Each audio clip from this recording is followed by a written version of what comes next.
Guys welcome back to LW show. Guys ನಿನ್ನೆ ಏನ್ guys match ಸಕ್ಕದಾಗಿತ್ತು, super ಆಗಿ ಆಡಿದ್ರು ಮಾತ್ರ. ನಿನ್ನೆ ಯಾವ್ದು ಟಾಪ್ ಟೀಮ್ಸ್ ಇರ್ಲಿಲ್ಲ, ಬಟ್ ಇದೋ ಟೀಮ್ಸ್ ಸಕ್ಕದಾಗಿ ಆಡಿದ್ದು. ಮ್ಯಾಚ್ ಲಾಸ್ಟ್ ಅವರು ತಗೊಂಡೋಗಿ ಗೆಲ್ಲುವಂತ ಕ್ಯೂರಿಯಾಸಿಟಿ ಹುಟ್ಟಿಸಿದ್ ನಮ್ಗೆ ಅಂತ ಮ್ಯಾಚ್ ನಿನ್ನೆ ಆಗಿದ್ ಮಾತ್ರ. ಸೊ ಫಸ್ಟ್ ಮ್ಯಾಚ್ ಬಗ್ಗೆ ಮಾತಾಡ್ಬೇಕು ಅಂದ್ರೆ ಕೆನಡಾ ಮತ್ತೆ ನಮಿಬಿಯಾ ಅಲ್ಲ UAE ತುಂಬಾ ಚೆನ್ನಾಗಿ ಆಡೋದು ಗೈಸ್ ಮಾತ್ರ. ಮ್ಯಾಚ್ ಮಾತ್ರ ಲಾಸ್ಟ್ ಓವರ್ ಗಂಟ ಹೌದು ಸಕ್ಕದಾಗಿ. ಅವ್ನು ಯಾರಪ್ಪ ಅವ್ನು ಚೆನ್ನಾಗಿ ಆಡಿದ್ದು. ಆಕ್ಚುಲಿ ಕೆನಡಾದವ್ರು ಬಂದು ಬ್ಯಾಟಿಂಗ್ ಚೂಸ್ ಮಾಡಿದ್ರು ಅಂಡ್ ದೆನ್ ಅದ್ರಲ್ಲಿ ಬಂದು ಹರ್ಷ್ ಠಾಕೂರ್ ಅವರು ಚೆನ್ನಾಗಿ ಆಡಿದ್ರು. ಆಕ್ಚುಲಿ 51 ರನ್ಸ್ ಹೊಡಿದ್ರು. ಅಂಡ್ ದೆನ್ UAE ಬೌಲಿಂಗ್ ಅಲ್ಲಿ ಜುನೈದ್ ಸಿದ್ದಿಕ್ ಸಕ್ಕದಾಗಿ ಮಾಡಿದ್ರು, 5 ವಿಕೆಟ್ ಹಾಲ್ ಎತ್ತಿದ್ರು. ಅಂಡ್ ಆಲ್ಸೋ ಅವ್ರ ಕಡೆ ಬಂದು UAE ಬ್ಯಾಟ್ಸ್ಮನ್ಸ್ ಅವ್ರು ಚೆನ್ನಾಗಿ ಆಡಿದ್ರು. ಸ್ಟಾರ್ಟಿಂಗ್ ಬಂದು ಆರ್ಯನ್ ಶರ್ಮಾ ಓಪನಿಂಗ್ ಚೆನ್ನಾಗಿ ಮಾಡ್ಕೊಟ್ಟಿದ್ದಾರೆ. ಹೌದು 70+ ರನ್ಸ್ ಹೊಡಿದ್ರು opening. And also then Shoaib Khan ಅವರು ಚೆನ್ನಾಗಿ ಆಡಿದ್ರು, 50 ರನ್ಸ್ ಹೊಡಿದ್ರು. ಬಟ್ ಓಕೆ, ನಾನೇನೋ ಲಾಸ್ಟ್ ಓವರ್ ಅಲ್ಲಿ ಗೆಲ್ಲಲ್ಲ ಅನ್ಕೊಂಡಿದ್ದೆ UAE. ಬಟ್ ಪರವಾಗಿಲ್ಲ, ತಗೊಂಡೋಗಿ ಚೆನ್ನಾಗಿ ಆಡಿದ್ ನಿನ್ನೆ 2 ಬಾಲ್ಸ್ ಫೈಲ್ ಇದ್ದಂಗೆ ಹೊಡೆದ್ಬಿಟ್ಟು ಗೆಲ್ಸಿತ್ತು. ತುಂಬಾ ಚೆನ್ನಾಗಿ ಆಡಿದ್ದು ಗೈಸ್ ನಿನ್ನೆ ಮ್ಯಾಚ್ ಮಾತ್ರ. ಅವರು ಸೆಕೆಂಡ್ ಮ್ಯಾಚ್ ಬರ್ಬೇಕು ಅಂತ ಅಂದ್ರೆ ಗೈಸ್ USA ಮತ್ತೆ ನೆದರ್ಲ್ಯಾಂಡ್ ಆಡಿದ್ದು ಗೈಸ್. ನಿನ್ನೆ ಮತ್ತೆ ಸಕ್ಕತ್ತಾಗಿ ಆಡಿದ್ರು ಮತ್ತೆ USA ಅವರು. ಸೊ ಅವ್ರು ಗೆದ್ರು ಲಾಸ್ಟ್ ಆಡಿದ್ರು. ಆಕ್ಚುಲಿ ನನಗೇನಿತ್ತು ಗೊತ್ತಾ ಪ್ರೀತಮ್, ನೆದರ್ಲ್ಯಾಂಡ್ ಗೆಲ್ಬೇಕಿತ್ತು. ಸೊ ಅವಾಗ ನೆದರ್ಲ್ಯಾಂಡ್ ಮತ್ತೆ ಇಂಡಿಯಾ ಟಾಪ್ 2 ಬರ್ತಿದ್ರು, ಪಾಕಿಸ್ತಾನ್ ಬರ್ತಿರ್ಲಿಲ್ಲ. ಹಂಗಿತ್ತು ನನ್ನ ಮೈಂಡ್ ಸೆಟ್. ಬಟ್ ನೋಡಿದ್ರೆ UAE ತುಂಬಾ ಚೆನ್ನಾಗಿ ಒಳ್ಳೆ ಕ್ರಿಕೆಟ್ ಆಡಿದ್ರು. ಇಲ್ಲಪ್ಪ, ನನಗೆ USA ಬಗ್ಗೆ ತುಂಬಾ ಹೆಮ್ಮೆ ಇದೆ. ಏನಕ್ಕಂತ ಅಂದ್ರೆ ಅವರು ಆಡ್ತಿರೋ ಕ್ರಿಕೆಟ್ ಇದೆಯಲ್ಲ, ಅವ್ರ ಫೀಲ್ಡಿಂಗ್ ಆಗ್ಲಿ, ಬೌಲಿಂಗ್ ಆಗ್ಲಿ, ಬ್ಯಾಟಿಂಗ್ ಆಗ್ಲಿ ತುಂಬಾ ಚೆನ್ನಾಗಿ ಆಡ್ತಿದ್ದಾರೆ. ಮತ್ತೆ ಪ್ಲಾನಿಂಗ್ ಅಷ್ಟೇ, ಅವ್ರು ಒಂದ್ ಟೀಮ್ ಆಡ್ತಾ ಇದಾರೆ ಅಂದ್ರೆ ಪ್ಲಾನಿಂಗ್ ಸಖತ್ತಾಗಿರುತ್ತೆ. ಸೊ ಅವ್ರದ್ದು ಟಾಪ್ ಟೀಮ್ ಮೇಲೆ ಮಾತ್ರ ಸೋತಿರೋದು ಅನ್ಸುತ್ತೆ ಅವರು. ಈಗ ಹೇಳ್ಬೇಕಂದ್ರೆ ಇಂಡಿಯಾ ಮತ್ತೆ ಪಾಕಿಸ್ತಾನ ಮೇಲೆ ಸೋತಿರೋದು. ಅದು ಹೆಂಗ್ ಸೋತ್ರು ಅಂದ್ರೆ ಟಕ್ಕರ್ ಕೊಟ್ರು ಮಾತ್ರ. ಈಸಿಯಾಗಿ ಬಿಟ್ಕೊಂಡಿಲ್ಲ ಮ್ಯಾಚ್ ಗಳೇನು.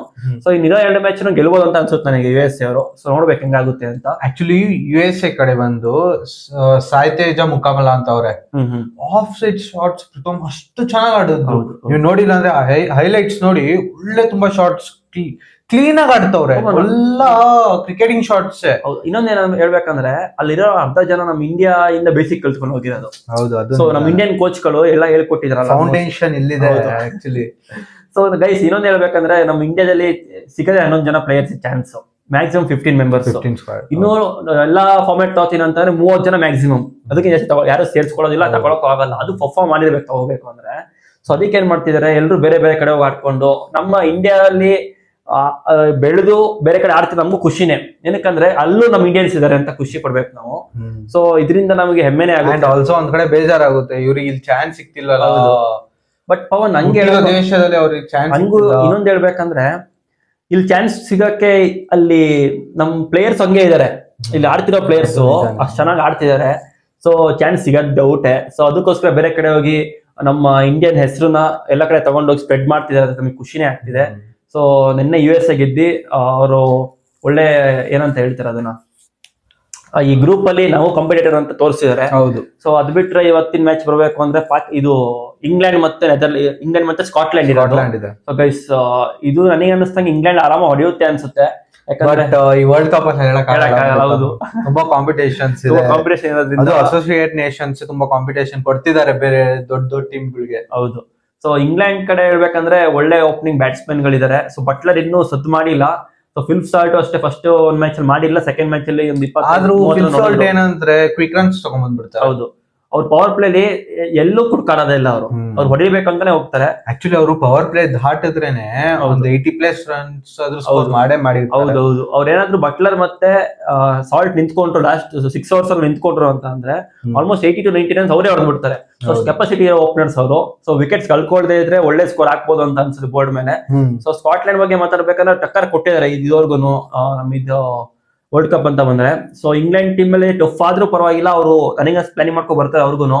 ಸೊ ಸ್ಯಾಮ್ ಕರನ್ ಕೂಡ ಒಳ್ಳೆ ಫಾರ್ಮ್ ಅಲ್ಲಿ ಇರೋದು. ಹೌದು. ಆಮೇಲೆ ಆಕ್ಚುಲಿ ಏನಂದ್ರೆ ಅವ್ರಿಗೆ ಒಂದ್ ಕಡೆ ಮೈಂಡ್ ಅಲ್ಲಿ ಇರುತ್ತೆ ಇಂಗ್ಲೆಂಡ್ ಅವ್ರಿಗೆ, ನೇಪಾಳ ಹತ್ರ ಹೋಗ್ಬಿಟ್ಟು ಏನೋ ಒಂಥರ ಕೇರ್ಲೆಸ್ ಆಗಿ ಹೋಗ್ಬಿಟ್ಟು ಗೆಲ್ಲೋ ಮ್ಯಾಚ್ ನ ಕೊನೆ ಗಂಟ ಹೋಗ್ಬಿಟ್ಟು ಸೋಲೋ ತುದಿಯಿಂದ ಗೆದ್ದಿದ್ದಾರೆ ಬರೀ 4 ರನ್ ಇಂದ. ಸೊ ಅದು ಮೈಂಡ್ ಅಲ್ಲಿ ಇದ್ದೇ ಇರುತ್ತೆ ಅವ್ರಿಗೆ ಇವ್ರ ಜೊತೆ ಸ್ಕಾಟ್ಲೆಂಡ್ ಜೊತೆ ಆಡ್ಬೇಕು. ಈ ವರ್ಲ್ಡ್ ಕಪ್ ಅಲ್ಲಿ ಹೆಂಗೆ ಅಂದ್ರೆ ಯಾರನ್ನೂ ಲೈಟ್ ತಗೊಳಕ್ ಆಗೋದೇ ಇಲ್ಲ. ಸೊ ಎಲ್ರು ಹಂಗೆ ಕಾಂಪಿಟೇಷನ್ ಕೊಡ್ತಾ ಇರೋದ್ರಿಂದ ಎಲ್ಲಾ ಈಗ ಬಿಗ್ ಟೀಮ್ಸ್ ಈಗ ಮೊನ್ನೆ ನೋಡಿದ್ವಿ ಆಸ್ಟ್ರೇಲಿಯಾ ಸೋತೋಯ್ತು. ಸೊ ಈ ತರ ಹೇಳ್ಬೇಕಂದ್ರೆ ಯಾವ ಟೀಮ್ ಲೈಟ್ ತಗೊಳಕ್ಕೆ ಆಗಲ್ಲ ಈ ಟೂರ್ನಮೆಂಟ್ ಅಲ್ಲಿ. ಸೊ ಇವತ್ತು ಯಾರು ಗೆಲ್ತಾ ನೋಡ್ಬೇಕು ಗೈಸ್, ಇಂಗ್ಲೆಂಡ್ ಮತ್ತೆ ಸ್ಕಾಟ್ಲೆಂಡ್ ನಲ್ಲಿ. ಸೊ ಲಾಸ್ಟ್ ಮ್ಯಾಚ್ ಗೈಸ್ ತುಂಬಾ ಇಂಟೆನ್ಸಿಟಿ ಇರೋ ಮ್ಯಾಚ್ ಮಾತ್ರ ಅದು. ಸೌತ್ ಆಫ್ರಿಕಾ ಮತ್ತೆ ನ್ಯೂಜಿಲೆಂಡ್ ನ್ಯೂಜಿಲೆಂಡ್ match. ಇಬ್ರು ಎರಡೆರಡು ಮ್ಯಾಚ್ ಗೆದ್ದು ಟಾಪ್ ಅಲ್ಲಿ ಇದ್ದಾರೆ. ಸೊ ನೆಟ್ ರನ್ ರೇಟ್ ಇಂದ ಸ್ವಲ್ಪ ಫಸ್ಟ್ ಸೆಕೆಂಡ್ ಆಗಿ ಹೌದು. ಬಟ್ ಅವ್ರ ಗ್ರೂಪ್ ಇಂದ ಅವ್ರಿಬ್ರೇ ಹೋಗೋದು. ಹೌದು, ಅಫ್ಘಾನಿಸ್ತಾನ ಆಲ್ಮೋಸ್ಟ್ ಔಟ್ ಆಗಿದೆ ಇದರಿಂದ ಗ್ರೂಪ್ ಇಂದ. ಸೊ ಗೈಸ್ ಇವತ್ತು ಯಾರು ಗೆಲ್ತಾರೋ ಟಾಪ್ ಫಿನಿಶ್ ಮಾಡ್ತಾರೆ. ಇನ್ನೊಂದು ಹೇಳ್ಬೇಕಂದ್ರೆ ಟಾಪ್ ಅಲ್ಲಿ ಫಿನಿಶ್ ಮಾಡಿದ್ರು ಅಂದ್ರೆ ಅವ್ರಿಗೆ ಚಾನ್ಸ್ ಇದೆ. ಈಗ ಗ್ರೂಪ್ ಎ ಗ್ರೂಪ್ ಬಿ ಅಲ್ಲಿ ಫಸ್ಟ್ ಇರೋ ಸೆಕೆಂಡ್ ಆಡ್ತಾರೆ, ಗ್ರೂಪ್ ಬಿ ಸೆಕೆಂಡ್ ಇರೋ ಜೊತೆ. ಸೊ ಈ ತರ ಆದ್ರೆ ಸೊ ಯಾವ್ದಾದ್ರು ಒಂದು ಸ್ವಲ್ಪ ಲೈಟ್ ಆಗಿರೋ ವೀಕ್ ಟೀಮ್ ಬಂತು ಅಂದ್ರೆ ಡೈರೆಕ್ಟ್ ಟಾಪ್ 4 ಹೋಗೋ ಚಾನ್ಸಸ್ ಸಿಗುತ್ತೆ ಅವ್ರಿಗೆ. ಸೊ ಅದರಿಂದ ಫಸ್ಟ್ ಫಿನಿಶ್ ಮಾಡಕ್ ತುಂಬಾ ಮಾಡ್ತಿರ್ತಾರೆ ಎರಡು ಟೀಮ್ನು. ಸೊ ತುಂಬಾ ಚೆನ್ನಾಗಿರುತ್ತೆ ಅವ್ರ ಮ್ಯಾಚ್. ಆಕ್ಚುಲಿ ಪ್ಲೇಯರ್ಸ್ ಮಧ್ಯೆ ಹೆಡ್ ಚೆನ್ನಾಗಿದೆ. ಹೌದು, ಮಿಚೆಲ್ ಸ್ಯಾಂಡ್ನರ್, ಮಾರ್ಕ್ ರಮ್. ಹೌದು, ಆಕ್ಚುಲಿ ನನಗೆ ಚಾನ್ಸ್ ಸಿಕ್ಕಿಲ್ಲ ಗೈಸ್ ಎಲ್ಲೂ ಮಿಚೆಲ್ ಸ್ಯಾಂಡ್ನರ್ ಬಗ್ಗೆ ಮಾತಾಡ್ಬೇಕು ಅಂತ. ಬ್ಯಾಟಿಂಗ್ ಎಷ್ಟು ಚೆನ್ನಾಗಿ ಇಂಪ್ರೂವ್ ಮಾಡಿದ್ದಾರೆ, ತುಂಬಾ ಚೆನ್ನಾಗಿ. ಹೌದು, ಫಸ್ಟ್ ಸ್ಟಾರ್ಟ್ ಇರ್ಲಿಲ್ಲ. ಅವರು ಫಸ್ಟ್ ಹೆಂಗಿದ್ರೆ ಬೌಲಿಂಗ್ ಆಲ್ರೌಂಡರ್ ತರ ಇದ್ರು, ಇವಾಗ ಬ್ಯಾಟಿಂಗ್ ಆಲ್ರೌಂಡರ್ ಆಗಿದ್ದಾರೆ. ಸೇಮ್ ಜಡೇಜಾ ತರನೇ ಫಸ್ಟ್ ಬೌಲಿಂಗ್ ಮೇಲೆ ಇದು ಕಾನ್ಸಂಟ್ರೇಟ್ ಮಾಡ್ತಿದ್ರು, ಇವಾಗ ಬ್ಯಾಟಿಂಗ್ ಕೂಡ ಆಡ್ತಿದ್ದಾರೆ. ತುಂಬಾ ಚೆನ್ನಾಗಿ ಆಡ್ತಿದ್ದಾರೆ. ನಮ್ ಸೌತ್ ಆಫ್ರಿಕಾ ಕಡೆ ಅಷ್ಟೇ ಡಿಕಾಕ್ ಮತ್ತೆ ರಿಕಲ್ಟನ್ ಒಳ್ಳೆ ಫಾರ್ಮ್ ಅಲ್ಲಿ ಇದ್ದಾರೆ. ಹೌದು. ಸೊ ಫಿನಿಶ್ ಮಾಡಕ್ಕೆ ಮಿಲ್ಲರ್ ಮತ್ತೆ ಸ್ಟೆಪ್ಸ್ ಕೂಡ ಇದ್ದಾರೆ. ಮಧ್ಯದಲ್ಲಿ ಬ್ರೆವಿಸ್ ಎರಡು ಮ್ಯಾಚ್ ಅಲ್ಲೂ ರನ್ಸ್ ಬಂದಿಲ್ಲ, ಬಟ್ ಅವ್ರ ಇಂಟೆಂಟ್ ಚೆನ್ನಾಗಿದೆ. ಆದ್ರೆ ಅವ್ರಿಗೆ ಕೆಪಾಸಿಟಿ ಇದೆ, ಸ್ಕೋರ್ ಮಾಡೋ ಕೆಪಾಸಿಟಿ ಇದೆ ಅವ್ರದ್ದು. ಇವತ್ತೇನಾದ್ರೂ ಒಳ್ಳೆ ಅವ್ರ ದಿನ ಆಗಿತ್ತು ಅಂತಂದ್ರೆ ಒಳ್ಳೆ ಮ್ಯಾಚ್ ಆಗ್ಬೋದು ಇವತ್ತು. ಆಲ್ಸೋ ಗೈಸ್ ನೆನ್ಪಿಟ್ಕೊಳ್ಳಿ, ಈ world cup starting squad release ಮಾಡಿದ್ರಲ್ಲ, ಅವಾಗ ರಿಕಲ್ಟನ್ ಇರ್ಲಿಲ್ಲ, ಸ್ಟಬ್ಸ್ ಇರ್ಲಿಲ್ಲ ಅವ್ರದ್ದು ಇದ್ರಲ್ಲಿ. ಬಟ್ ಅವ್ರಿಬ್ರೇ ಚೆನ್ನಾಗಿ ಆಡ್ತಿರೋದು. ಐ ಮೀನ್ ಆಡ್ತಿದ್ದಾರೆ, ಡಿಕಾಕ್ ಆಡ್ತಿದ್ದಾರೆ, ಬಟ್ ಅವ್ರಿಬ್ರು ತುಂಬಾ ಇಂಪ್ಯಾಕ್ಟ್ ಕೊಡ್ತಿದ್ದಾರೆ. ಹೌದು.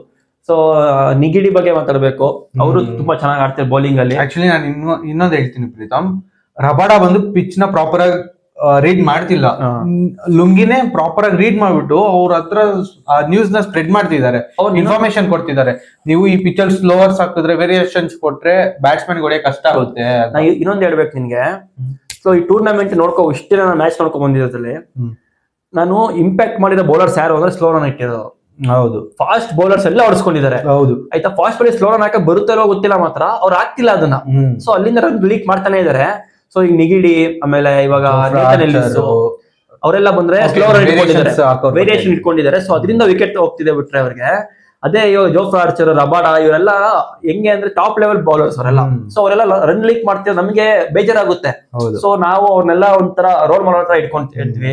ಸೊ ಬೌಲಿಂಗ್ ಮಾಡ್ತಾರೆ, ಅವ್ರ ತರ ಆಡ್ಬೇಕು, ಈ ಜೋಫ್ರಾ ಆರ್ಚರ್ ತರ ಬೌಲಿಂಗ್ ಮಾಡ್ಬೇಕಂತ. ಸೊ ಅವರೆಲ್ಲ ರನ್ ಲೀಕ್ ಮಾಡ್ತಿರೋದ್ರಿಂದ ನಮ್ಗೆ ಒಂಥರ ಬೇಜಾರಾಗ್ತಿದೆ. ಸೊ ಅವರು ಆದಷ್ಟು ಬೇಗ ಅದ್ರ ಬಗ್ಗೆ ವರ್ಕ್ ಮಾಡ್ತಾರೆ. ಆಕ್ಚುಲಿ ಇನ್ನೊಂದೇನು ಅಂದ್ರೆ, ತುಂಬಾ ಪೇಸ್ ಹಾಕೋರು ಯಾರು ಸ್ಲೋ ರನ್ ಹಾಕ್ತಿರೋದು ನೋಡ್ತಿಲ್ಲ ನಾನು. ಹೌದು, ಬಟ್ ಒಬ್ರು ನೋಡಿದೀನಿ, ಬುಮ್ರಾ. ಅವರು ಅಗೇನ್ ಇಲ್ಲ, ಒಂದೇ ಮ್ಯಾಚ್ ಆಡಿರೋದು ಬುಮ್ರಾ. ನನಗೆ ಅನಿಸ್ತೀವಿ ಬುಮ್ರಾ ಇವಾಗಿಂದ ಅಂತ ಅಲ್ಲ, ಅವ್ರು 2013 ಅಷ್ಟೇ ಸ್ಲೋ ರನ್ ಚೆನ್ನಾಗಿದೆ ಅವ್ರ ಹತ್ರ. ಹೌದು. ಸೊ ಅದರಿಂದನೇ ಅವ್ರು ಮಕ್ಕರ್ ಮಾಡೋದು ಬೌಲರ್ಸ್ಗೆ. ಅವ್ರ ಆಕ್ಷನ್ ಒಂದಾದ್ರೆ ಅವ್ರದ್ದು ಸ್ಪೇಸ್ ವೇರಿಯೇಷನ್ ಮಾಡ್ತಾರೆ. ಲೆಂತ್ ಪೇಸ್ ಮಾತ್ರ ತುಂಬಾ ಚೆನ್ನಾಗಿದೆ ಅವ್ರದ್ದು. ಲೆಂತ್ ಕರೆಕ್ಟ್ ಲೆಂತ್ ಬಾಲ್ ಹಾಕ್ಬಿಟ್ಟು ಪೇಸ್ ವೇರಿಯೇಷನ್ ಮಾಡ್ತಾರೆ. ಆಕ್ಚುಲಿ ಇನ್ನೊಂದೇನು ಅಂದ್ರೆ ಪ್ರೀತಮ್, ಬುಮ್ರಾದು ಬಾಲ್ ಹಾಕ್ಬಿಟ್ಟು ಆಚೆ ತಗೊಂಡ್ ಹೋಗ್ತಾರೆ ರೈಟ್ ಹ್ಯಾಂಡರ್ಸ್. ತುಂಬಾ ಕಷ್ಟ. ಅವ್ರು ಹಾಕೋ ಆಂಗಲ್ ಅಲ್ಲಿ ಬರೀ ಬಾಲು ಬಿದ್ದು ಒಳಗಡೆ ಬರುತ್ತೆ ರೈಟ್ ಹ್ಯಾಂಡರ್ಸ್ ಗೆ. ಆ ಆಂಗಲ್ ಇಂದ ಅವ್ರು ಆಚೆ ತಗೊಂಡ್ ಹೋಗ್ತಿದ್ದಾರೆ ಅಂದ್ರೆ ತುಂಬಾ ಕಷ್ಟಪಟ್ಟಿದ್ದಾರೆ. ಅದು ಅವ್ರಿಗೊಂದು ಇಂಜುರಿ ಆಗಿರುತ್ತೆ. ಆ ಇಂಜುರಿ ಆದ್ಮೇಲೆ ಏನೋ ಸುಮ್ನೆ ಒಂದು ಕಂಬ್ಯಾಕ್ ಕೊಟ್ರು ಅಂತ ಬರಲ್ಲ, ಅವರು ಏನೋ ಒಂದು ಹೊಸ ಸ್ಕಿಲ್ಸ್ ಕಲ್ತ್ಕೊಂಡ್ ಬಂದಿರ್ತಾರೆ. ಆಮೇಲೆ ಸ್ಪಿನ್ನರ್ಸ್ ಅಂತ ಬಂದ್ರು ಪವನ್, ಮಹಾರಾಜ್ ತುಂಬಾ ಚೆನ್ನಾಗಿ ಬೌಲಿಂಗ್ ಮಾಡ್ತಿರೋದು. ಸೊ ಮಹಾರಾಜ್ ಹತ್ರ ಏನಿದೆ ಅಂತ ಅಂದ್ರೆ ಅವರು ಸ್ಲೋನು ಹಾಕ್ತಾರೆ ಬಾಲ್ ನ. ಸೊ ಅವ್ರು ಫ್ಲೈಟ್ ಎಲ್ಲೂ ಹಾಕಕ್ ಬರುತ್ತೆ ಅವ್ರಿಗೆ, ಸ್ಲೋನು ಹಾಕ್ತಾರೆ. ಸೊ ಈ ಪಿಚ್ ಗಳು ಹೆಂಗಿದೆ ಅಂದ್ರೆ ಸ್ಲೋ ರನ್ ತುಂಬಾ ಇಂಪ್ಯಾಕ್ಟ್ ಮಾಡ್ತಿದೆ ಮ್ಯಾಚ್ ಮೇಲೆ.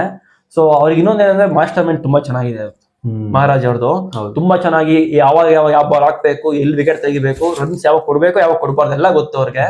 ಅವ್ರು ಇನ್ನೊಂದು ಅಬ್ಸರ್ವ್ ಮಾಡ್ದ ನೀನು, ಮೊನ್ನೆ ಆಗಿದ್ ಮ್ಯಾಚ್ ಅಲ್ಲಿ ಯಾರ ಮೇಲೆ ಆಗಿದ್, ಮೊನ್ನೆ ಅಫ್ಘಾನಿಸ್ತಾನ ಮೇಲೆ ಆಯ್ತಲ್ಲ ಮ್ಯಾಚ್, ಗುರ್ಬಾಜ್ ಅವ್ರಿಗೆ. ಸೊ ಲಾಸ್ಟ್ ಬಾಲ್ ವೈಡ್ ಹಾಕಿದ್ರು ಆಯ್ತಾ. ಇವಾಗ ವೈಡ್ ಹಾಕಕ್ ಮುಂಚೆ ಎಷ್ಟು ರನ್ ಬೇಕಿತ್ತು? 6 ರನ್ಸ್ ಬೇಕಿತ್ತು ವಿನ್ ಆಗಕ್ಕೆ. ಸೊ ವೈಡ್ ಹಾಕಿದ್ರೆ 5 ರನ್ಸ್ ಬೇಕಿತ್ತು. ಅವಾಗ ಏನಾಯ್ತು, ಆಪ್ಷನ್ ಓಪನ್ ಆಯ್ತು ಗುರ್ಬಾಜ್ಗೆ ಆಯ್ತಾ. ಗುರ್ಬಾಜ್ ಏನ್ ಅನ್ಕೊಂಡು 4 ಹೊಡೆದ್ರೆ ಡ್ರಾ ಮಾಡ್ಬೋದು ಮತ್ತೆ ಅಂತ. ಸೊ ಆ ವೈಡ್ ಹಾಕಿಲ್ಲ ಅಂದಿದ್ರೆ ಒಂದೇ ತಲೆ ಇರ್ತಿತ್ತು 6 ಹೊಡಿಬೇಕು ಅಂತ. ಹೌದು ಆಯ್ತಾ. ಅವಾಗ ಬೀಸೋರು ಪಕ್ಕ ಬೀಸೋರು. ಇವಾಗ 4 ಬೇಕು ಅಂತ ಗೊತ್ತಾಯ್ತಲ್ಲ, ಇವಾಗ 4 ಬಂದು ಡ್ರಾ ಮಾಡ್ಬೋದು ಅಂತ. ಅವಾಗ ಏನ್ ಮಾಡಿದ್ರು, ನೆಲ್ದ ಹೊಡೆಯಕ್ ಹೋದ್ರು. ಅಂದ್ರೆ ಅವರಿಗೆ ಆಪ್ಷನ್ ಎರಡೆರಡು ಆಪ್ಷನ್ ಬಂದ್ಬಿಡ್ತು ಅವಾಗ. ಸೊ ಅದರಿಂದ ಏನಾಯ್ತು, ಮ್ಯಾಚ್ ಸೋತ್ರು. ಸೊ ಮಹಾರಾಜ್ ಅವ್ರು ಬೇಕು ಅಂತಾನೆ ಹಾಕಿದಂತೆ ಅದು. ನಾನು ಹಿಂಗೆ ನೋಡ್ತಾ ಇದ್ದೆ ಅದ್ರ ಬಗ್ಗೆ. ಸೊ ಇನ್ನೊಂದು ಯಾವ್ದೋ ಚಾನಲ್ ಇವರು ಅಶ್ವಿನ್ ಯಾರೋ ಹೇಳಿ ಮಾತಾಡಿದ್ದಾರೆ ಇದ್ರ ಬಗ್ಗೆ. ಸೊ ಅವರು ಇದೇ ಹೇಳಿದ್ದಾರೆ. ಸೊ ವೈಡ್ ಹಾಕಿದ್ರಿಂದ ಇವರಿಗೆ ಆಪ್ಷನ್ಸ್ ಓಪನ್ ಆಯ್ತು. ಈ 4 ಹೊಡೆದ್ರು ಡ್ರಾ ಮಾಡ್ಬೋದು, 6 ಹೊಡಿಬೇಕಂತ ಏನಿಲ್ಲ ಅಂತ. ಸೊ ಏನಾಯ್ತು ಅಲ್ಲಿ, 6 ಹೊಡೆಯೋ ಚಾನ್ಸ್ ಇದ್ರು ಅವರು 4 ಹೊಡೆಯಕ್ಕೆ ಹೋಗ್ಬಿಟ್ಟು ಔಟ್ ಆಗಿದ್ದು. ಸೊ ಈ ತರ ಗೈಸ್ ಮಹಾರಾಜ್ ತುಂಬಾ ಚೆನ್ನಾಗಿ ರಿಲೇಟ್ ಯೂಸ್ ಮಾಡ್ತಾರೆ, ತಲೆ ಯೂಸ್ ಮಾಡ್ತಾರೆ. ಇದು ಲೈಫ್ ನಮ್ಗೆ ರಿಲೇಟ್ ಆಗುತ್ತೆ. ತುಂಬಾ ಲೈಫ್ ಅಲ್ಲಿ ಏನೋ ಡಿಸಿಷನ್ಸ್ ತಗೊಂತಿದೀವಿ ಅಂದ್ರೆ ಸಿಂಗಲ್ ಮೈಂಡ್ ಆಗಿರ್ಬೇಕು. ಏನಾದ್ರು ಬೇರೆಯವ್ರ ಮಾತು ಕೇಳ್ಕೊಂಡು ಹಂಗ್ ಮಾಡು ಹಿಂಗ್ ಮಾಡು ಅಂದ್ರೆ ನಮ್ ತಲೆ ಕೆಟ್ಟೋಗುತ್ತೆ. ನಾವು Guys, ಮಾಡೋ ಕೆಲ್ಸನ ನಾವ್ ಮಾಡಲ್ಲ. ನಿಮಗೆ ಏನ್ ಇಂಟ್ರೆಸ್ಟ್ ಇದೆ, ನಿಮ್ಗೆ ಯಾವ್ದು ಇಷ್ಟ ಆ ಕೆಲಸ ಮಾಡಿ. ಅದರಿಂದ ನಿಮಗೆ ನಿಮ್ ಲೈಫ್ ಅಲ್ಲಿ ನೀವು ಒಂದು ಸ್ಥಾನಕ್ಕೆ ಹೋಗ್ತೀರಾ ಅಂತ ನನಗೆ ಹೇಳಕ್ ಇಷ್ಟ ಆಗುತ್ತೆ. ಏನಕ್ಕೆ ಅಂತ ಅಂದ್ರೆ ನನ್ಗೂ ಇವಾಗ ಆಪ್ಷನ್ಸ್ ಇತ್ತು ತುಂಬಾ. ನಾವೆಲ್ಲ ಬಿಟ್ಬಿಟ್ಟು ಇವಾಗ ಯೂಟ್ಯೂಬ್ ಮಾಡಬೇಕು, ಕಂಟೆಂಟ್ ಕ್ರಿಯೇಟ್ ಮಾಡ್ಬೇಕು ಅಂತ ಬಂದಿದೀವಿ. ಸೊ ಏನಾಗುತ್ತೆ ಗೊತ್ತಿಲ್ಲ ಮುಂದೆ, ಬಟ್ ಇದನ್ನ ಕಂಟಿನ್ಯೂ ಮಾಡ್ತೀವಿ. ನಮ್ ಕೈಲಿ ಎಷ್ಟಾಗುತ್ತೆ ಅಷ್ಟು. ನಿಮ್ ಸಪೋರ್ಟ್ ನಮಗೆ ತುಂಬಾ ಬೇಕು. ಸೊ ಇದು ನಮ್ಮ ನ್ಯೂಜಿಲೆಂಡ್ ಮತ್ತೆ ಸೌತ್ ಆಫ್ರಿಕಾದು ಪ್ರಿವ್ಯೂ ಮ್ಯಾಚ್ ರಿವ್ಯೂ ಆಗಿತ್ತು. ಹೌದು. ಸೊ ಗೈಸ್ ಇವತ್ತು ಯಾರು ಗೆಲ್ತಾರೆ, ಹೆಂಗಿರುತ್ತೆ ಮ್ಯಾಚ್ ಅಂತ ಆಕ್ಚುಲಿ ತುಂಬಾ ಚೆನ್ನಾಗಿರುತ್ತೆ ಅನ್ಸುತ್ತೆ ನನ್ನ ಪ್ರಕಾರ. ಮ್ಯಾಚ್ 7 ಗಂಟೆ ಮ್ಯಾಚ್ ತುಂಬಾ ಚೆನ್ನಾಗಿರುತ್ತೆ ಅದು. ಆಮೇಲೆ ಡ್ಯೂ ಕೂಡ ಇರೋದ್ರಿಂದ ಏನಾಗುತ್ತೆ ನೋಡ್ಬೇಕು ಮ್ಯಾಚ್ ಅಲ್ಲಿ. ಸೊ ಇದಾಗಿತ್ತು ನಮ್ದು pre match review. So guys ನಮಗೆ ಸ್ವಲ್ಪ ಫಾಲೋ ಮಾಡಿ, ಸಪೋರ್ಟ್ ಮಾಡಿ. ಸೊ ಎಲ್ಲಾ ವಿಡಿಯೋದಲ್ಲಿ ಕೇಳ್ತಿದೀವಿ, ನಮಗೆ ಫಾಲೋವರ್ಸ್ ಬರ್ತಿಲ್ಲ, ಸಬ್ಸ್ಕ್ರಿಪ್ಷನ್ ಬರ್ತಿಲ್ಲ. ಕೇಳಕ್ಕೆ ಒಂಥರ ಆಗ್ತಿದೆ, ಬಟ್ ಇಲ್ಲ ಗೈಸ್, ನೀವು ನಮ್ಗೆ ಸಪೋರ್ಟ್ ಮಾಡ್ತೀರ ಗೊತ್ತು ನನಗೆ. ನಾವು ಗೈಸ್ ನೀವು ಸಪೋರ್ಟ್ ಮಾಡ್ತೀರಾ ಅಂತ ಗೊತ್ತು, ಬಟ್ ನಾವು ವಿಡಿಯೋ ಬಿಡ್ತಾನೆ ಇರ್ತೀವಿ ಇಲ್ಲಿ ನಾವು. ಸೊ ಗೈಸ್ ಇದಾಗಿತ್ತು ನಮ್ಮ pre match review. And also ನಿಮಗೆ ಬೇರೆ ಏನಾದ್ರು ಕಾಂಟೆಂಟ್ಸ್ ಬೇಕಂದ್ರೆ ಕಮೆಂಟ್ ಮಾಡಿ. ಹೌದು, ನಾವು ನಮ್ ಕೈಯಲ್ಲಿ ಆದಷ್ಟು ಬೆಸ್ಟ್ ನಾವು ಕೊಡ್ತೀವಿ. ಆಮೇಲೆ ಇನ್ಮೇಲೆ ಇನ್ಸ್ಟಾಗ್ರಾಮ್ ಅಲ್ಲೂ ಸ್ವಲ್ಪ ಆಕ್ಟಿವ್ ಆಗಿರ್ತೀವಿ. ಸೊ ನಮ್ಗೆ ಅಲ್ಲಿಂದ ಫಾಲೋವರ್ಸ್ ಆಗಿ ಸಬ್ಸ್ಕ್ರಿಪ್ಷನ್ ಮಾಡ್ಕೊಳ್ಳಿ ನಮ್ದು ಯೂಟ್ಯೂಬ್ ಚಾನಲ್ ಕೂಡ. ಸೊ ಇದಾಗಿತ್ತು. So guys see you in the next video. Bye by.